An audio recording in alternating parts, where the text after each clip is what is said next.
This week, allegations against Cardinal Ouellet for attempted sexual abuse have been published again. In August of last year, an allegation was published as part of a set of allegations against a member of the church that occurred in the Diocese of Quebec, Canada. One of these allegations was against Cardinal Ouellet. According to this accusation, a woman claimed that the cardinal had tried to touch her. Well, the cardinal denied the accusations and even said he did not know this lady and went one step further. He filed a defamation suit against her and asked the judge to fine her 100,000 Canadian dollars, which he would later give to help reveal victims of pederasty. This lawsuit is still pending. The lawyer of that alleged victim has now obtained the testimony of two other women who have expressed solidarity with the first one. According to one of them, 31 years ago, when the now Cardinal Ouellet was the rector of the Edmonton Seminary, preparing the Mass in the minutes before celebrating the Eucharist, and therefore with the church already quite full of people, while this lady was reading the reading according to this accuser, the cardinal put his two hands on the lectern, leaving her in the center, and rubbed against her.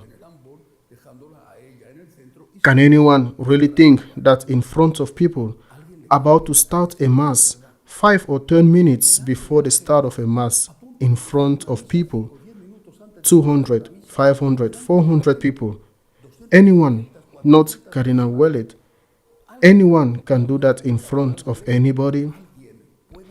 Man, I think that if they were going to slander, they would have had to invent more credible slanders. That was 31 years ago. And another one, the second accuser that has been known this week, says that 8 years ago at a party, when they have not known more details. A party, supposedly a family party. Supposedly this lady, who was already an adult at that time, must have done some kind of action. Well, we do not know the details. That the cardinal put or tried to put $50 in the pocket of her vest, and that she got the impression that in reality what the cardinal wanted was to get close to her front. Let us see. Are these credible accusations? Of course, a judge is going to decide. It is not for me to decide. But are these credible accusations? That before the Mass, somebody tries to abuse a person in front of everybody, or that maybe in the context of a party, somebody tries to get close to the lady's breast? Because that is what she said, that he tried, that it seems to her that he tried to get close to her. Is that a credible accusation? Are these accusations strong enough to drag through the mud the prestige, the good name of a person, in this case Cardinal Ouellet, of a person? At what point are we getting to with the ferocious attack on the church? It is a matter that will naturally have to be decided by the judges, but it has been enough for the media circus to have already raged against the cardinal. In practically all the religious information media, the news, new accusations against Cardinal Ouellet has been published. And the fact that there are new accusations, however implausible they may be, already implies that not only was the first one true, but that these two that have just been published are also authentic.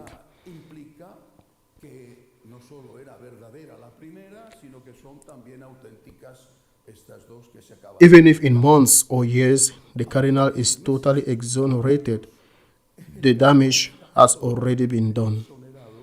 A damage that of course will affect his prestige, his honor, but it can also affect his health, because this is a huge displeasure, something that hurts anyone. I believe that we are not only facing a preemptive attack. Now, I will say that what I think the cause is, but I would even dare to say a preemptive assassination attempt, in the sense that this can cost a person his life, and this can cause this displeasure and illness. A person who is also at his moment 79 years old, and that is where it seems to me that the cause lies.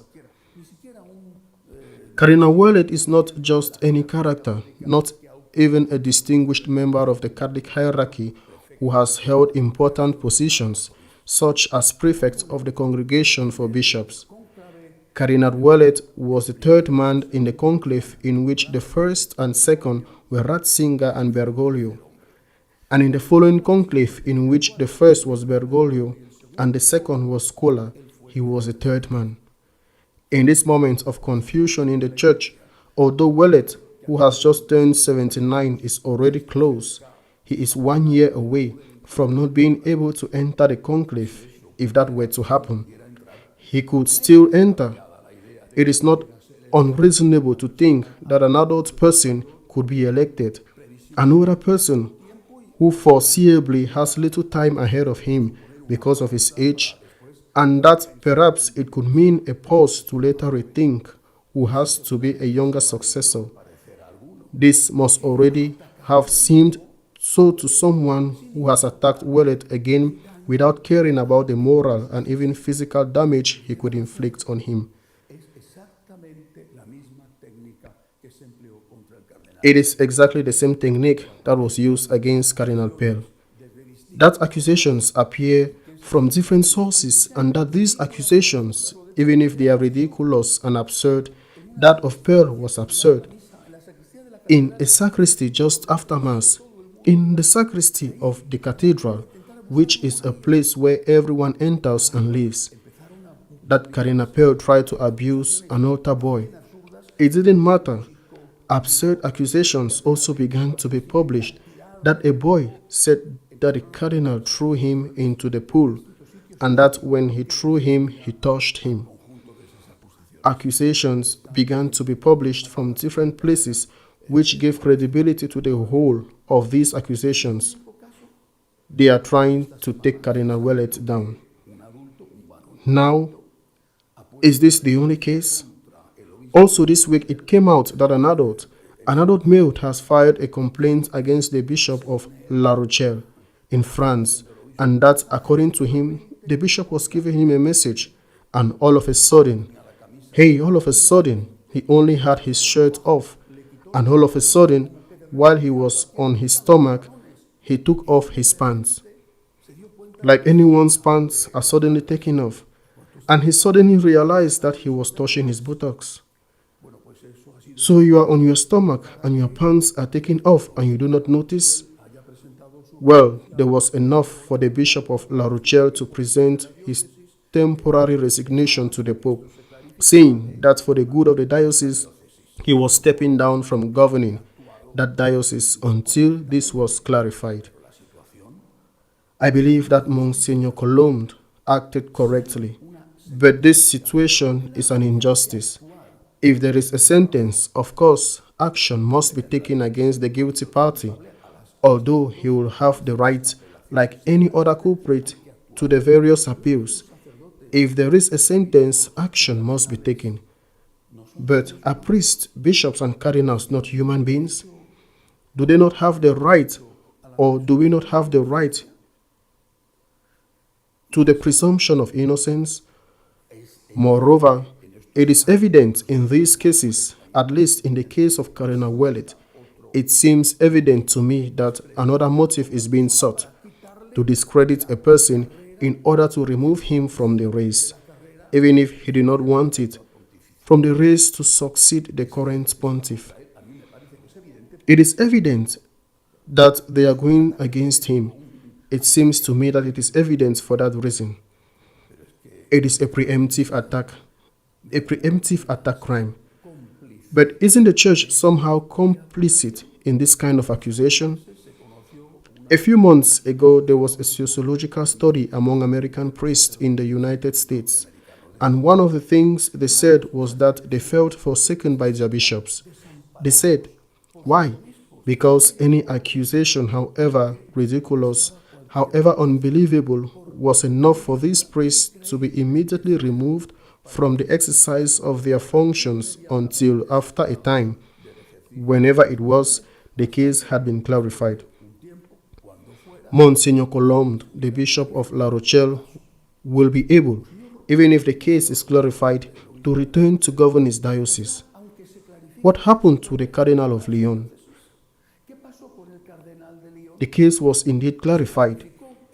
The accusation was dismissed, and the Cardinal of Lyon was not able to return as Archbishop of Lyon. He was not able because he felt broken. We are attacked. That does not mean that there are not, unfortunately, many cases of sexual abuse due to priests, but it is also true that they are attacking us, turning abuse into a throwing stone against those people who represent the church. Abuse is being abused. In many cases, they are attacking us. The least we can do is not to become complices of those who attack us. Those who have done something wrong should certainly be punished with canonical penalties, and let the civil justice system do what it has to do. But just an accusation that perhaps has neither head nor tail, we are talking about the case of Wellet, of course, is enough to destroy a person. I believe that some things must be reconsidered, and in this case, I ask for prayers, especially for Cardinal Wellet, and also for Bishop Colombe, the Bishop of La Rochelle, because I am very sure they are suffering a lot. Until next week, God willing.